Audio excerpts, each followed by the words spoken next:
l'exemple d'un brochet de 45 cm. Vous voyez, alors il descend verticalement dans l'estomac du cormoran, la tête en avant. Et là, il commence à être digéré. Pas de doute, l'oiseau est vorace. Le 20 décembre dernier, un arrêté préfectoral autorisait l'abattage de 650 grands cormorans pour réguler les populations. Les pêcheurs estiment qu'il n'existe pas d'autre solution pour éviter le vidage complet des plans d'eau du département. Selon eux, l'interdiction des tirs aura des conséquences catastrophiques pour l'équilibre du milieu. On en a abattu pour l'instant 450 sur le quota de 650 que nous avons, qui nous a été octroyé. Voilà. Donc ça va être une opération partielle et malheureusement, en ce moment, on voit les poissons se faire manger et on ne peut pas réagir. Voilà. Donc ça nous embête beaucoup.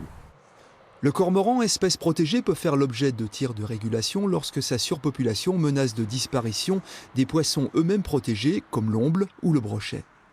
L'association Oiseaux Nature dénonce les dégâts collatéraux de ces tirs. Elle estime qu'ils dérangent les autres espèces d'oiseaux fragiles et compromettent leur survie. Détruire des cormorans, espèces protégées en tout temps, même quand la chasse est fermée, c'est absolument problématique pour de nombreuses espèces protégées, des oiseaux, le martin pêcheur, le cincle plongeur, la bergeronnette, etc. Et beaucoup d'autres qui ne peuvent pas se nourrir facilement en hiver et dont la survie est donc engagée. Les pêcheurs vont exercer un recours devant le Conseil d'État afin de casser la décision du tribunal administratif de Nancy et permettre la reprise des tirs de régulation.